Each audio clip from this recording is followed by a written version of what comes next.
2010년 10월 14일 남미 칠레에서 33명을 구출하는 장면이 방영된 적이 있었습니다. 동년 8월 5일 칠레 북부 코피아포에 산 호세 광산이 붕괴되면서 33명의 광부가 지하 625m에 갇혔습니다.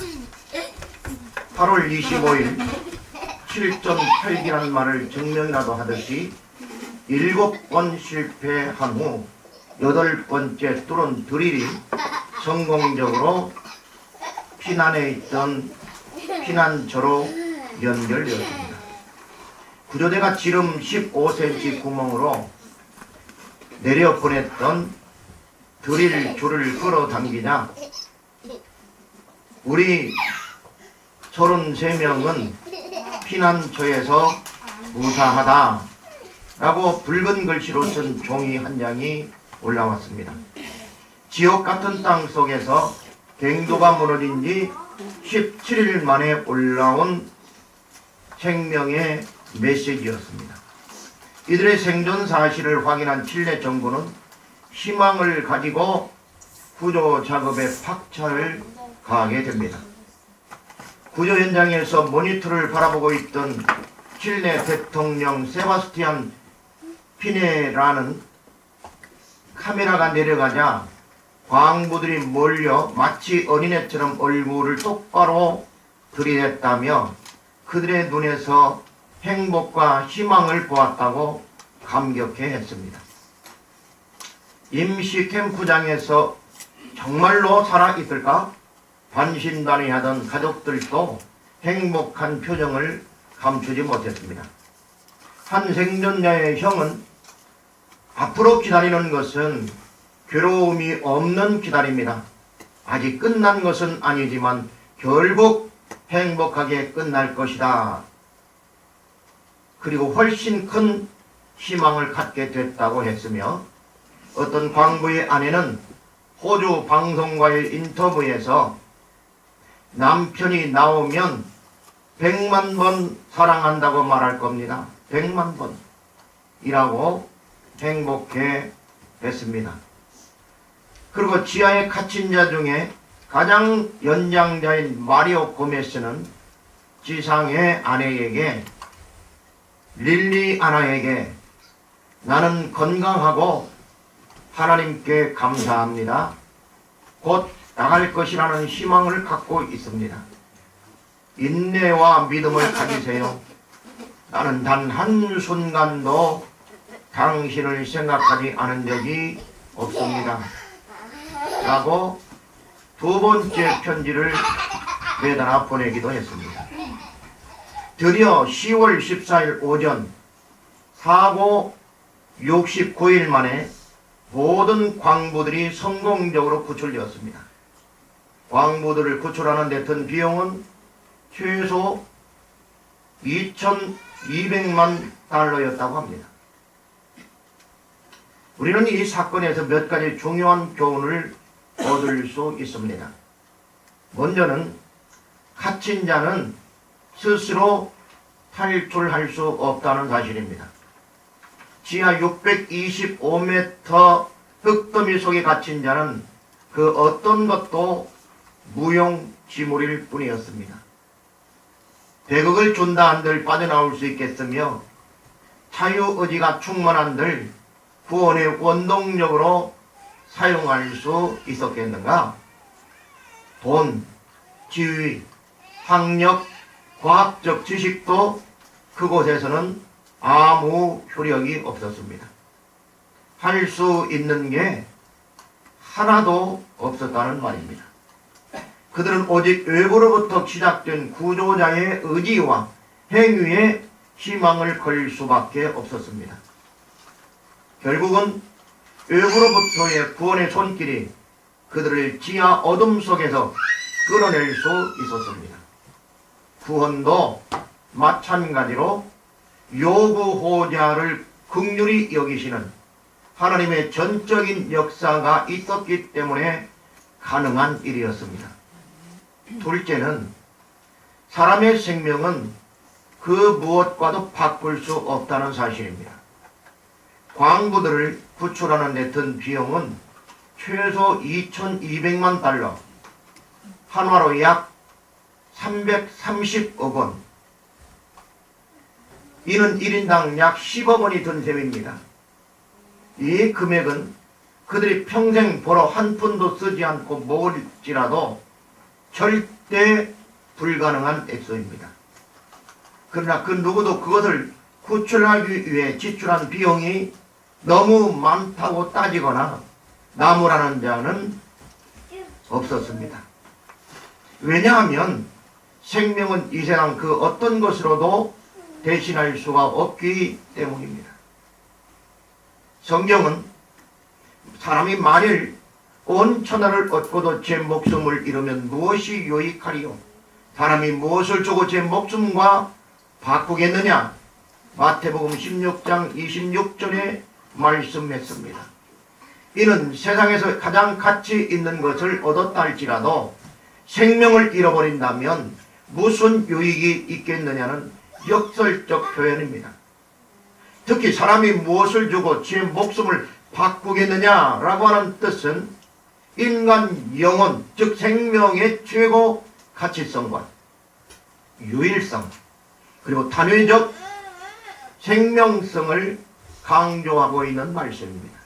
다시 말하면 세상의 부와 명예는 잃어버리면 다시 얻을 수 있는 기회가 있을 수 있지만 인간의 영혼은 한 번 잃어버리면 다시는 되돌릴 수 없음을 가리킵니다.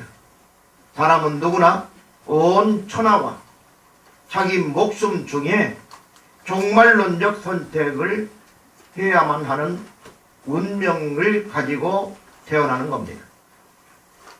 하나님은 우리가 아직 연약할 때에, 죄인 되었을 때에, 원수 되었을 때에 우리에게 대한 자기의 사랑을 확증하셨다고 로마서 5장에 말씀한 바 있습니다. 본문에도 이와 같은 그리스도의 끊을 수 없는 사랑이 전개되어 있습니다. 그러면 끊을 수 없는 그리스도의 사랑은 어떻게 나타나셨는가?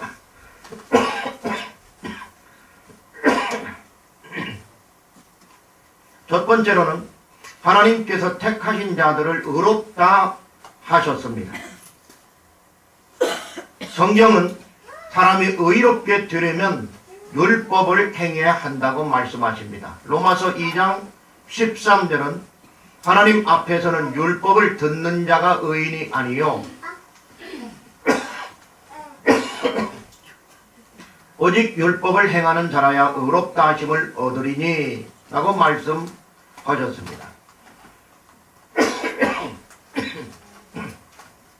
그런데 문제는 율법의 행위로 하나님 앞에 의롭다 하심을 얻을 육체가 없다는 사실입니다.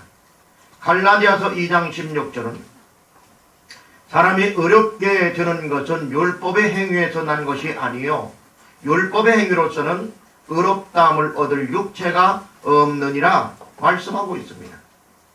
갈라디아서 3장 11절은 하나님 앞에서 아무나 율법으로 말미암아 의롭게 되지 못할 것이 분명하니 라고 하셨고, 갈라디아서 5장 4절은 율법 안에서 의롭다함을 얻으려 하는 너희는 그리스도에게서 끊어지고 은혜에서 떨어진 자로다 라고 말씀하셨습니다. 다만 율법으로는 죄를 깨달을 뿐입니다. 만일 의롭게 되는 것이 율법으로 말미암는다면 그리스도께서 헛되이 죽으셨을 것이라고 갈라디아 2장 21절에서 말씀합니다. 율법은 우리를 그리스도에게로 인도하는 몽학선행이 되어 우리로 하여금 믿음으로 말미암아 의롭다함을 얻게 할 뿐이라고 갈라디아 3장 24절에 말씀합니다. 그러면 하나님께서 택하신 자들을 의롭다 하신 근거가 과연 무엇인가? 첫째로 하나님께서 우리를 위하신다고 하는 사실입니다. 본문 31절을 보면 그런즉 이 일에 대하여 우리가 무슨 말 하리요? 만일 하나님이 우리를 위하시면 누가 우리를 대적하리요? 라고 말씀하셨습니다. 바울은 만일이라고 하는 조건을 걸어서 문장을 만들고 있는데요. 만일 하나님이 우리를 위하시면, 옛날 성경에는 위하시는데 라고 되어 있습니다. 누가 우리를 대적하리요? 바울은 하나님이 우리를 위하시면 주장을 모든 사람이 할 수 있는 것으로 일반화시키지 않고 있습니다. 그런 하나님을 우리를 위하시는 상황을 말하고 있을 뿐입니다. 그렇기 때문에 이런 조건들을 쓰고 있는 겁니다. 만약에 일반적인 위하심이었다면 만일이 들어갈 필요가 없습니다. 하나님께서 지금 모든 인간을 위하시고 있는데 라고 하면 될 것입니다.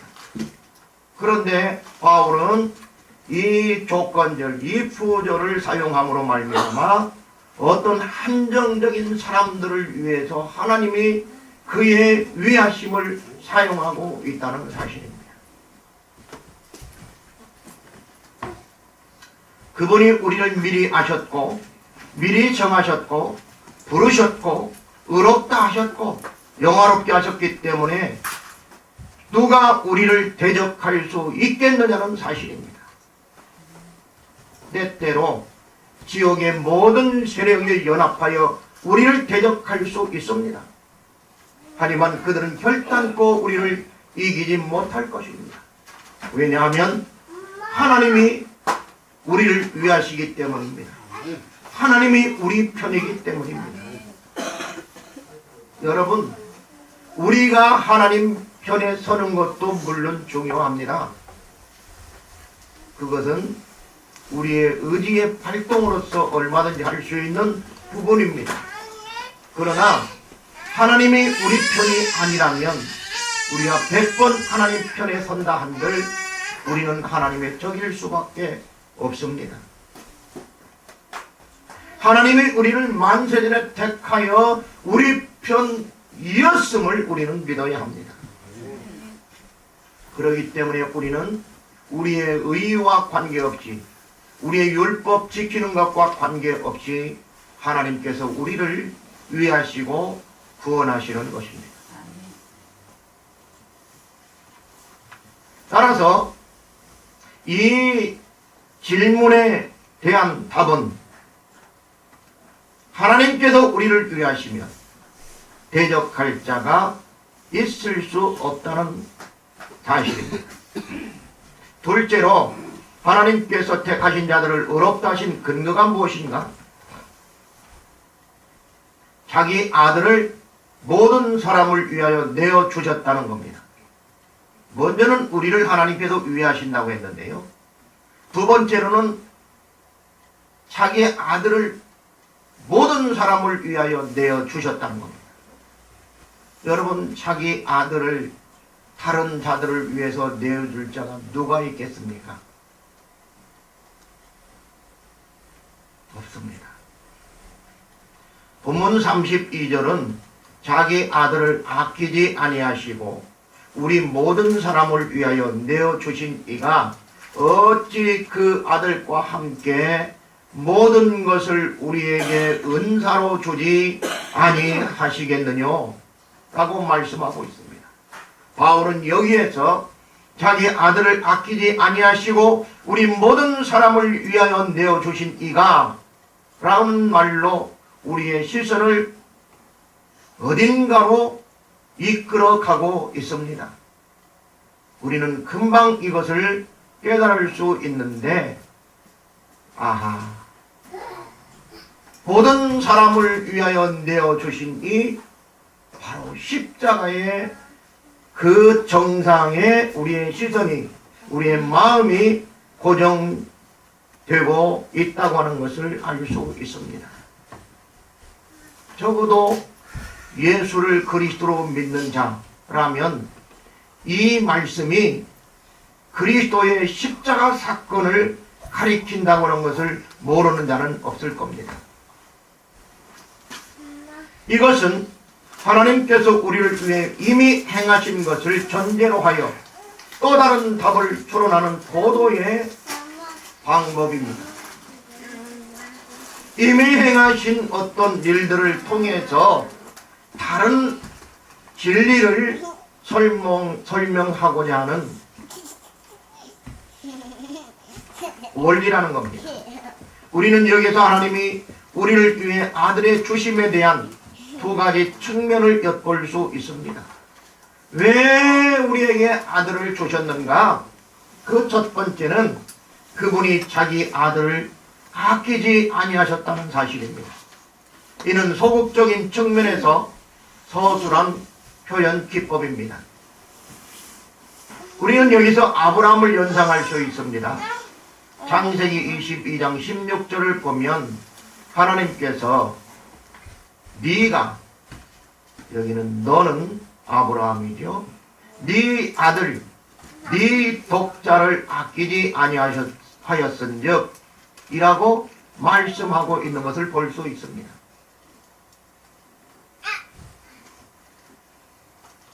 이처럼 하나님께서도 자기의 독자 예수 그리스도를 아끼지 아니하셨다는 사실입니다. 그러면 죽음으로 내몰았다는 것이고 번제의 제물로 바쳤다는 것을 이야기하는 겁니다. 둘째로는 하나님이 자기 아들을 우리 모든 사람을 위하여 내어주셨다는 사실입니다.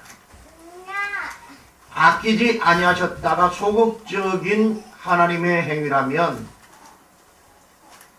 우리 모든 사람을 내어주었다고 하는 것은 적극적인 측면에서의 표현입니다. 복음서에서 예수님을 사망에 넘겨준 유다와 제사장들과 빌라도에 대해서 옥타비누스 윈슬로우라고 하는 분은 누가 예수님을 죽음에 내어주었는가? 유다가 돈 때문에 내어준 것도 아니고 빌라도가 두려움 때문에 내어준 것도 아니며 유대인들이 시기심 때문에 내어준 것도 아니라 바로 하나님 아버지가 사랑 때문에 그렇게 하신 것이다 라고 해석했습니다. 그렇습니다. 하나님께서는 아들을 아끼지 않았을 뿐만 아니라 그 아들을 우리 모든 사람을 위하여 십자가에 내어 주셨습니다. 그 하나님께서 어찌 그 아들과 함께 다른 모든 은사들을 우리에게 주시지 않겠습니까? 그분은 자기 아들을 주심으로써 모든 것을 주셨습니다. 십자가는 하나님이 그의 백성들에게 계속적이고 끊임없이 모든 것을 관대하게 주실 것임에 대한 보증인 것입니다. 셋째로 하나님께서 택하신 자들을 의롭다 하신 근거가 무엇인가? 하나님께서 택하신 자들을 송사할 수 없다는 사실입니다. 본문 33절은 누가 능히 하나님의 택하신 자들을 송사하리요 의롭다 하신 이는 하나님이시니 라고 말씀하고 있습니다. 만약 누가 우리를 송사하리요 라고만 질문했다면 수많은 송사가 제기될 수 있었을 겁니다. 먼저 우리의 양심이 우리를 송사할 것입니다. 그리고 마귀가 끊임없이 우리를 송사할 게 분명합니다. 우리는 마귀라는 호칭이 지닌 뜻에서 그것을 유추할 수 있습니다. 마귀라고 하는 이름은 사탄이라고도 하는데요. 성경의 헬라어로 디아볼루스라고 하는 말로 표현된 바 있습니다. 근데 이 디아볼로스라고 하는 말은 비방자, 중상자라고 하는 의미가 있습니다. 그리고 계시록 12장 10절에서는 우리 형제들을 참소하던 자, 곧 우리 하나님 앞에서 밤낮 참소하던 자, 이 말씀은 스가랴 3장 1절을 인용한 말씀인데요. 그렇게 기록한 바 있습니다. 그리고 우리 주변에는 우리를 비난하며 손가락질하기를 기뻐하는 많은 적들이 있습니다. 그렇지만 그들이 주장하는 그 어떤 것도 계속될 수는 없습니다.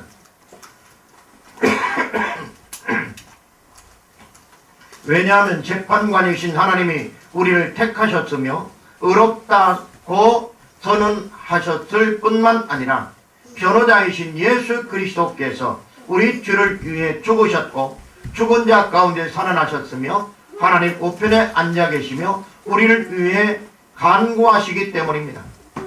따라서 어떠한 기소도 성공할 수 없습니다. 화살이 방패에 맞고 튕겨나가는 것처럼 그들의 모든 고소는 실패로 끝날 것이 분명합니다. 우리는 결코 정죄받을 수 없는 위치에 다다라 있는 것입니다. 따라서 아무도 택하신 자들을 송사할 수 없는 것은 언제나 참입니다. 본문 34절은 누가 정죄하리요? 죽으실 뿐 아니라 다시 살아나신 이는 그리스도 예수시니 그는 하나님 우편에 계신 자요 우리를 위하여 간구하시는 자신이라고 우리 주님을 소개하고 있습니다. 큰 두 번째로 끊을 수 없는 그리스도의 사랑은 어떻게 나타나셨는가?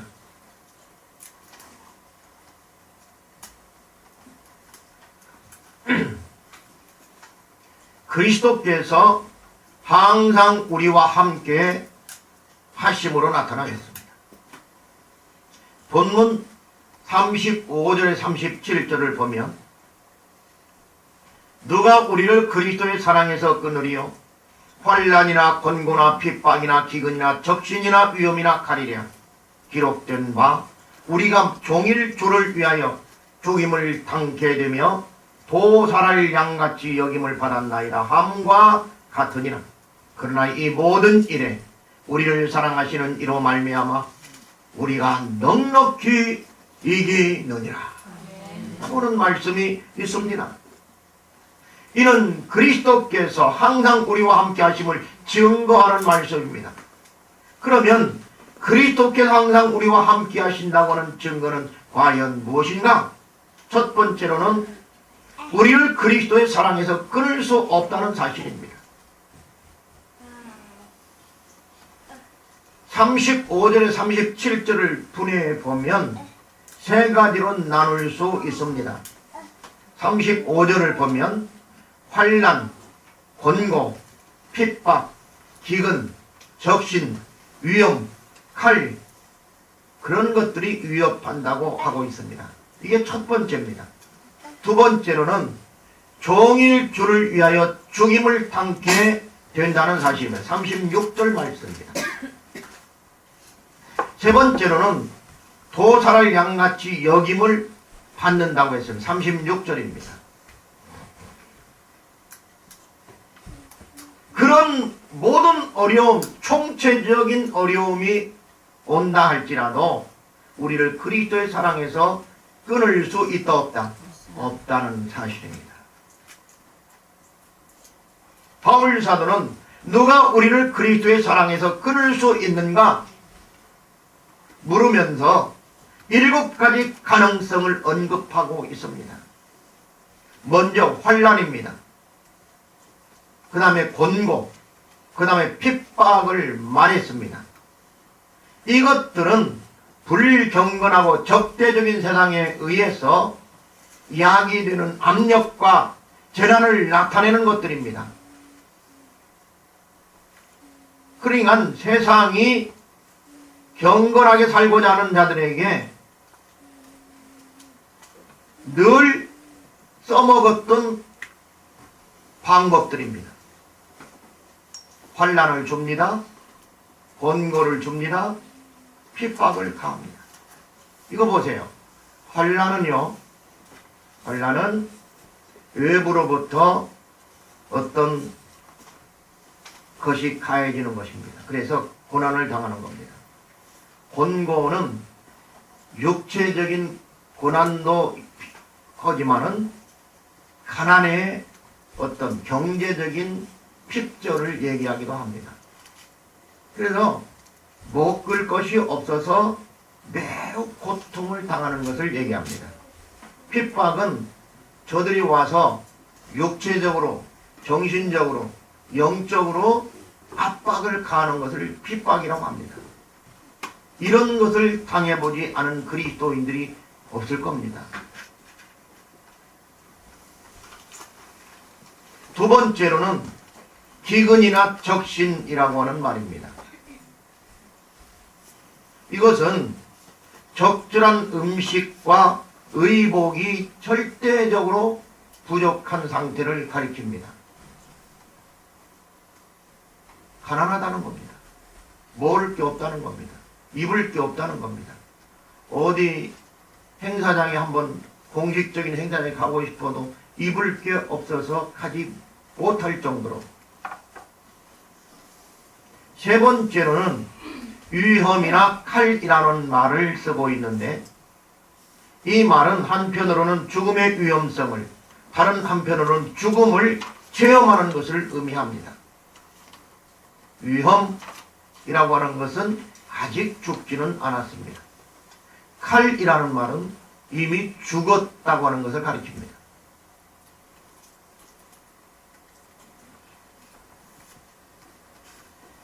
특히 여기 나오는 칼이라고 하는 단어는요, 악한 자나 적군 아니면 사형 집행인에게 들려진 칼을 가리킵니다. 그렇기 때문에 적 앞에 붙들려서 이제 칼이 내 목 위에 와서 나를 치고 있는 형상을 가리킵니다. 사형 집행인이 나의 목을 내려치고 있는 것을 이야기합니다.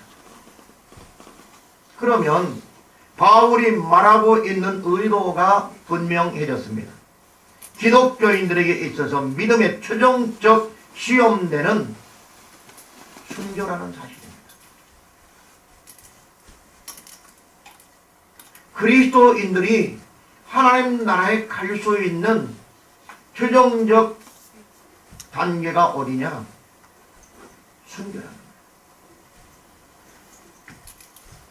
이 땅에서 잘 먹고 잘 사는 게 최종적 단계가 아니고, 그것이 복이 아니고,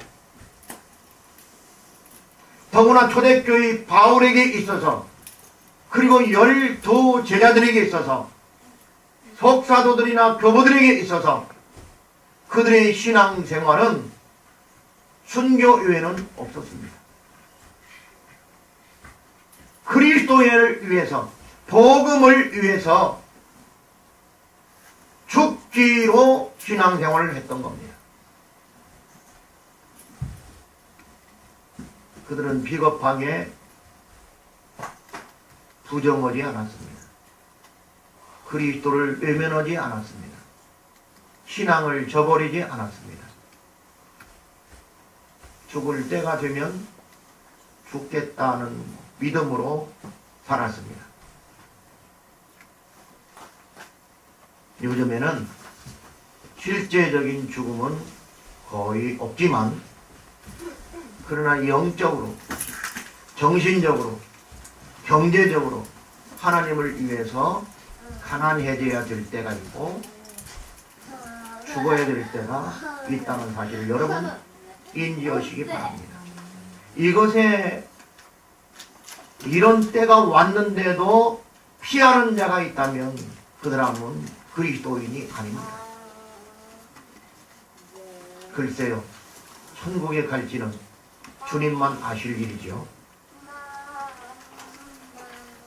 이것을 강조하기 위해서 그는 시편 44편 22절을 인용하고 있습니다. 기록된 바 36절 다 같이 한번 읽겠습니다. 시작. 다시 한번요. 36절입니다. 시작.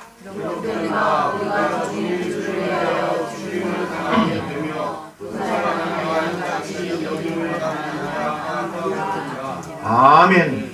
이 말씀은 시편 44편 22절 인용입니다. 왜 인용했을까요?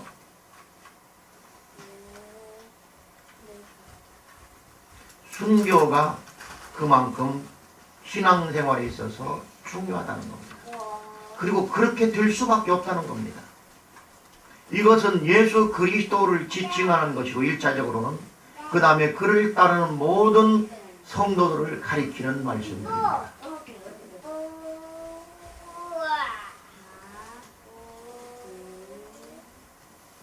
우리가 복음 때문에 순교를 당한다 할지라도 강조되는 것이 뭐냐면 순교에 있지 않고요. 순교에 있지 않고 도살할 양에 있지 않고 그럴지라도 누구의 사랑에서 끊을 수 없다. 그리스도의 사랑에서 우리를 끊을 자가 없다는 겁니다. 그렇기 때문에 우리가 순교의 정신으로 살면 하나님께서 우리를 책임져 주신다고 하는 것을 가리키는 말씀입니다. 둘째로 그리스도께서 항상 우리와 함께 하신다는 증거는 무엇인가? 모든 일에 우리가 넉넉히 이긴다고 하는 사실입니다. 본문 37절을 보면 그러나 이 모든 일에 우리를 사랑하시는 이로 말미암아 우리가 넉넉히 이기느니라 라고 하는 말씀은 우리가 이길 수밖에 없는 이유가 그리스도께서 우리를 사랑하시기 때문이라고 하는 사실을 밝히고 있습니다. 본문 37절에서 있는 그러나 라고 하는 접속사가 있는데요. 이렇게 시작하는 접속사, 원문에는 이 접속사가 아니고 그렇지 않다라는 말이 들어 있습니다. 그러니까 그러나 이 뒤에 그러나 그렇지 않다. 이 모든 일에 우리를 사랑하시는 이로 말미암아 우리가 넉넉히 이기느니라. 우리는 불굴의 용기로 그것을 견딜 수 있을 뿐만 아니라 우리를 사랑하시는 이로 말미암아 가장 영광스러운 승리를 얻고 있다고 하는 것을 믿어야 합니다. 여기에 사용된 그리스도의 사랑에 대한 언급은 매우 중요합니다. 왜냐하면 그리스도의 사랑이 부정과거 시제로 사용되었기 때문입니다. 부정과거 시제라는 말은 이미 과거 어느 시점에서 그리스도의 사랑이 일어났다는 사실입니다. 그리고 지금도 계속되고 있다는 사실입니다.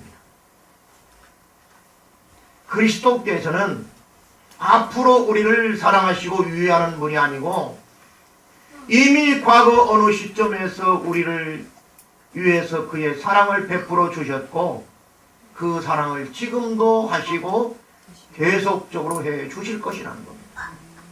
그렇기 때문에 그리스도의 사랑이야말로 우리의 신앙의 기본적인 뿌리를 박는 땅과 같은 겁니다. 그리스도의 사랑이 아니면 우리는 우리 뿌리를 내릴 곳이 없습니다. 여기 화분들이 많은데요. 제가 일주일이나 일주일 반에 한 번씩 물을 안 주면요 금방 죽어버립니다. 저기 또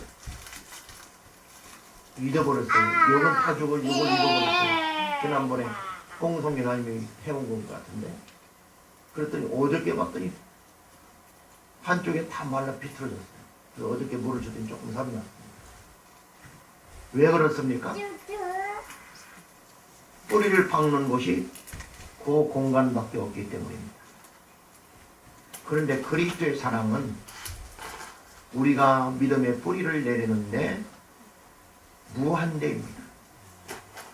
수학에서 무한대 알죠? 팔자 비우는 것 같이 생긴 것.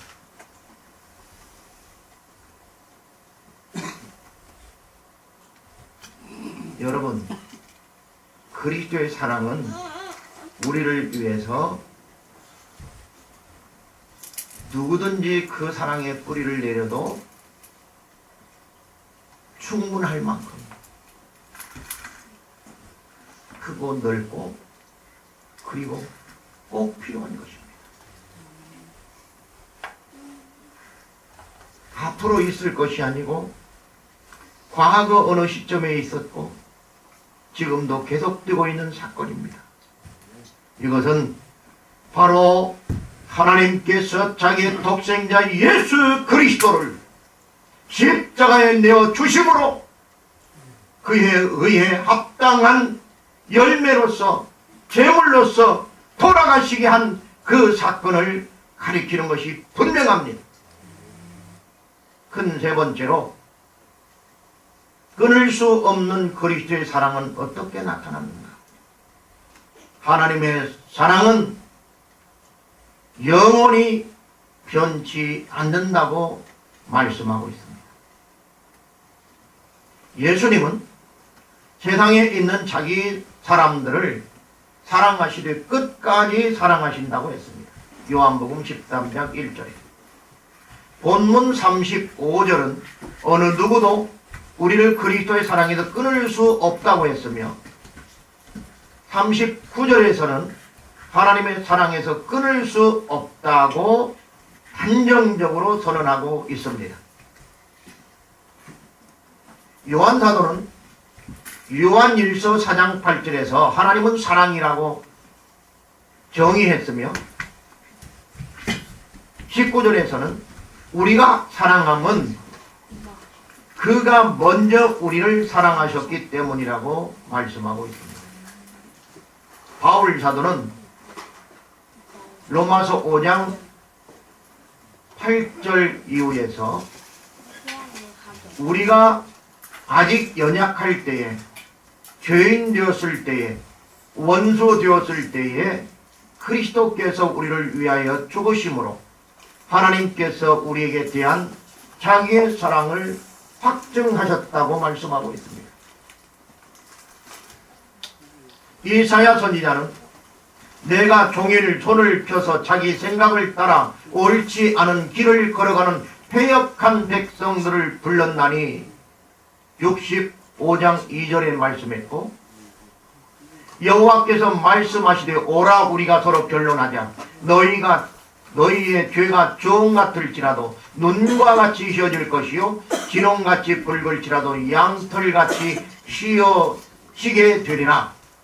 이사야 1장 18절에서 말씀하고 있습니다. 그런가 하면 44장 22절에서는 내가 네 허물을 빽빽한 구름이 사라짐같이 내 죄를 안개에 사라짐같이 도말하였으니 너는 내게로 돌아오라 내가 너를 구속하였음이니라 라고 기록하고 있습니다. 이런 말씀들은 과거 우리의 모습이 어떠했었는지를 잘 가르쳐주고 있고 지금 우리의 신분이 어떤 신분인가도 보여주고 있습니다.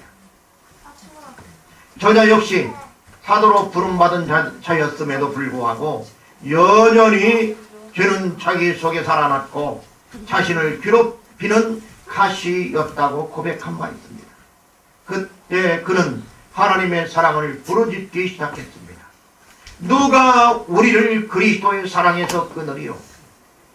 내가 확신하노니 우리 주 그리스도 예수 안에 있는 하나님의 사랑에서 끊을 수 없습니다. 이러한 표현은 감정이 상당히 굳어진 상태로 부르는 격한 어조로 이야기하는 그런 상태입니다. 특히 끊을 수 없음을 강조하고 있는 이런 어법입니다.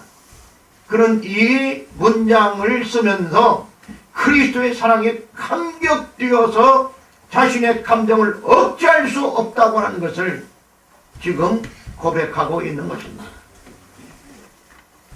그렇기 때문에 우리는 이 말씀을 읽을 때는 내가 확신하노니 우리를 우리 주 그리스도 예수 안에 있는 하나님의 사랑에서 끊을 수 없으리라 이렇게 읽는 게 아닙니다. 누가 우리를 그리스도의 사랑에서 끊으리요? 내가 내가 확신하노니 우리 주 그리스도 예수 안에 있는 하나님의 사랑에서 끊을 수 없습니다. 이렇게 그는 노래하고 있는 겁니다. 그러면 하나님의 영원한 사랑을 어떻게 경험할 수 있는가? 첫째로는 하나님이 우리를 사랑하신다고 하는 사실을 믿어야 합니다.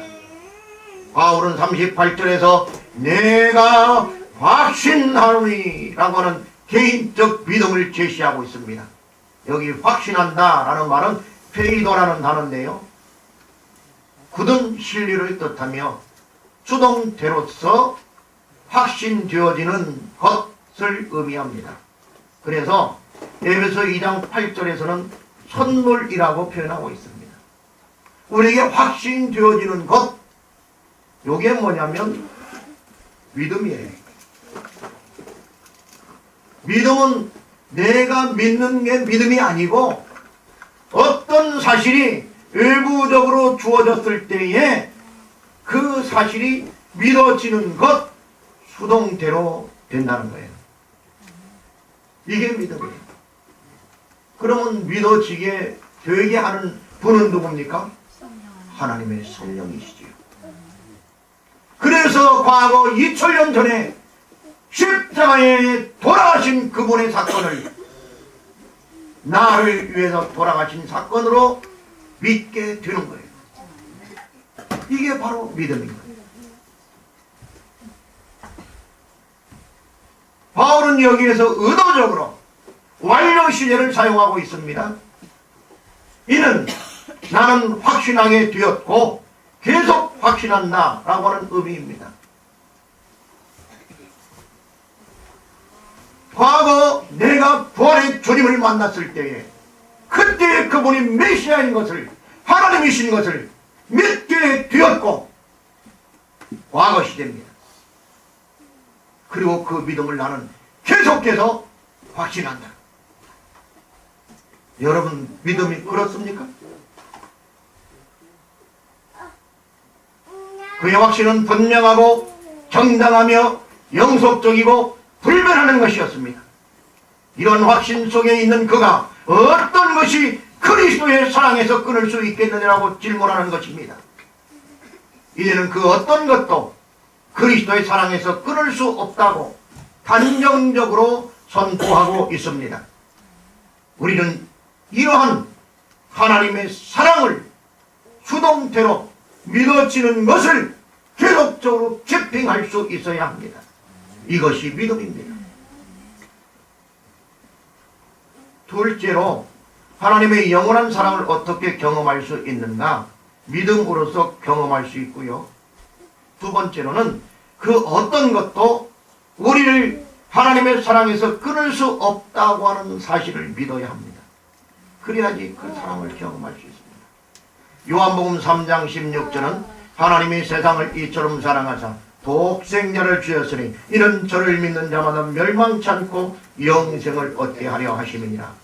로마서 8장 38, 39절은 내가 확신하노니 사망이나 생명이나 천사들이나 권세자들이나 현재 일이나 장래일이나 능력이나 높음이나 기쁨이나 다른 아무 피조물이라도 우리를 우리 주 그리스도 예수 안에 있는 하나님의 사랑에서 끊을 수 없으리라 말씀합니다. 사실 우리가 35절에 39절을 이해하기 위해서는 먼저 히브리서 11장 35절과 39절을 읽어보아야 합니다. 거기에는 이런 내용이 나옵니다. 여자들은 자기의 죽은 자를 부활로 받기도 하며 또 어떤 이들은 더 좋은 부활을 얻고자 하여 악정을 받되 구차히 면하지 아니하였으며 또 어떤 이들은 희롱과 채찍질 뿐 아니라 결박과 옥에 갇히는 시험도 받았으며 돌로 치는 것과 톱으로 켜는 것과 시험과 칼에 죽는 것을 당하고 양과 염소의 가죽을 입고 요리하여 궁핍과 환난과 학대를 받았으니 이런 사람은 세상이 감당치 못하더라. 저희가 광야와 산중과 암열과 토굴에 유리하였느니라. 이 사람들이 다 믿음으로 말미암아 증거를 받았으나 약속을 받지 못하였으니 라고는 말씀이 있습니다. 여기 약속을 받지 못하였으니라는 말은 구약의 사람들이기 때문에 이런 표현이 있습니다.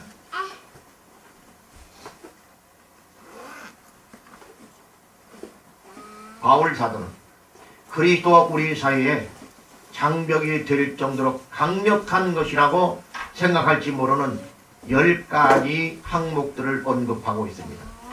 그것들을 4쌍으로 나누어 언급하고 나머지 2개는 따로 언급하고 있습니다. 먼저 사망이나 생명입니다. 이는 사망의 위기나 생명의 재난을 말하는 것이라 할 수 있습니다. 두 번째로는 천사들이나 권세자들이라고 했습니다. 여기에 나온 권세자들이라는 말은 데몬스라는 말입니다. 이 데몬스, 악령, 귀신, 이 말은 아르카이를 번역한 것으로서 다른 곳에서는 악한 정사 이렇게 얘기하고 있습니다. 그러니까 이 데몬스는 사탄 바로 밑에 있는 졸개들입니다. 귀신들을 얘기합니다.